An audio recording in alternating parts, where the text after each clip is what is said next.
Important circular जो कि GST return से रिलेटेड है और जीएसटी रिटर्न फाइल करने से पहले ऐसे सर्कुलर्स को हमें ध्यान में रखना आवश्यक होता है, जिससे कि जो हमारे रिटर्न्स हैं वो प्रॉपरली फाइल हो सकें, हमारे द्वारा उसमें कोई ऐसी गलती ना की जाए जो बाद में नोटिस का कारण बने। तो आइए हम देखते हैं जो ये सर्कुलर है।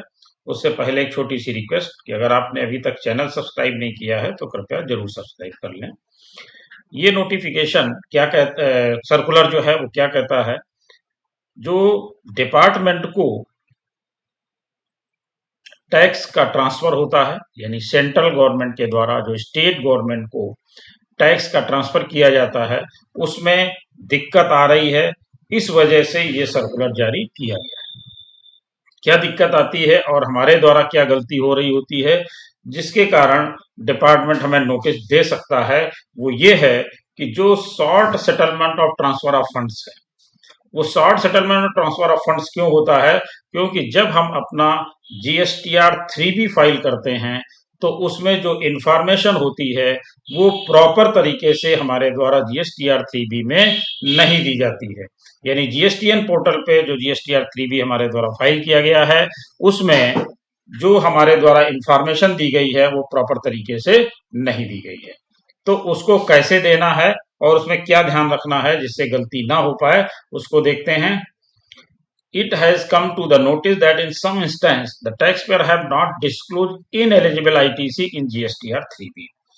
जो टैक्स पेयर्स हैं उनके द्वारा जीएसटीआर 3B में जो इनएलिजिबल आईटीसी है उसको डिस्क्लोज नहीं किया जाता है, इस वजह से एक दिक्कत आती है। दूसरा क्या है, the taxpayer are required to declare the ITC correctly in the monthly return GSTR 3B.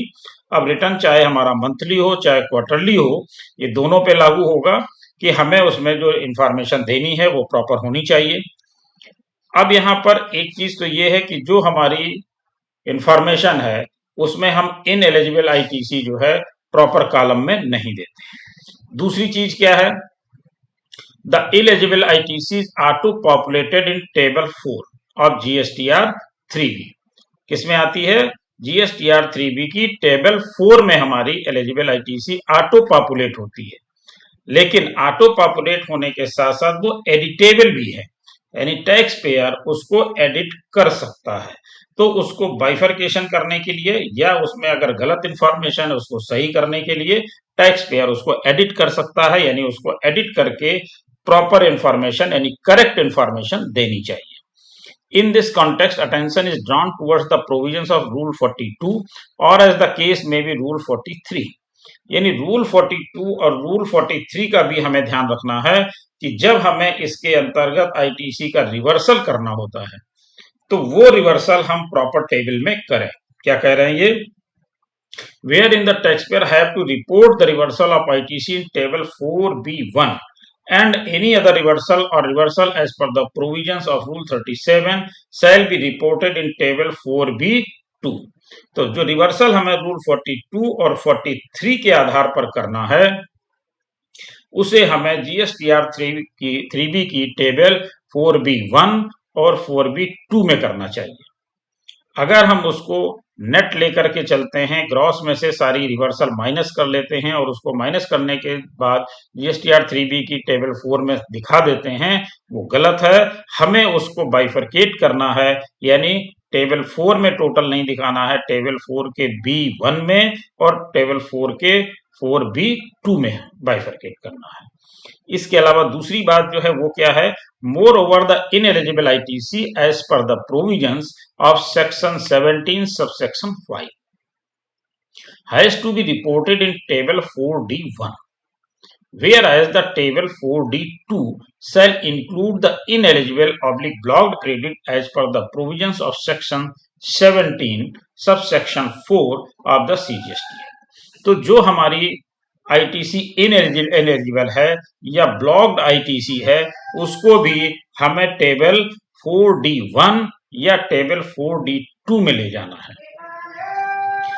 यानी कि हमें इसको ध्यान में रखना है कि सेक्शन 17 सबसेक्शन 5 सेक्शन 17 सबसेक्शन 4 को ध्यान में रखते हुए उसका बाइफर्केशन करना है। कौन सी आईटीसी का? Ineligible ITC oblique blocked credits का। और इसको हमें जीएसटीआर 3B की टेबल 4D1 या टेबल 4D2 में शो करना है।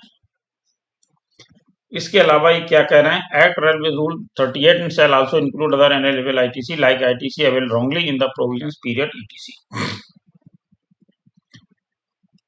In light of the above, all the taxpayer who have not furnished details of ineligible ITC or have furnished the details of ineligible ITC partially or have not reported the reversal of ITC fully or partially in the returns filed for the financial year 2021-22, यानी financial year 2021-22 के लिए कह रहे हैं कि अगर आपने इसका बाइफर्केशन नहीं किया है, यानी आपको इनएलिजिबल आईटीसी अलग दिखानी है और ब्लॉक्ड क्रेडिट अलग दिखाना है, जो रिवर्सल करना है वो अलग शो करना है, तो जीएसटीआर 3B की टेबल में इन चीजों का हमें ध्यान रखना है। लेकिन इसके अलावा ये और भी समाधान आगे का दे रहे हैं, क्या?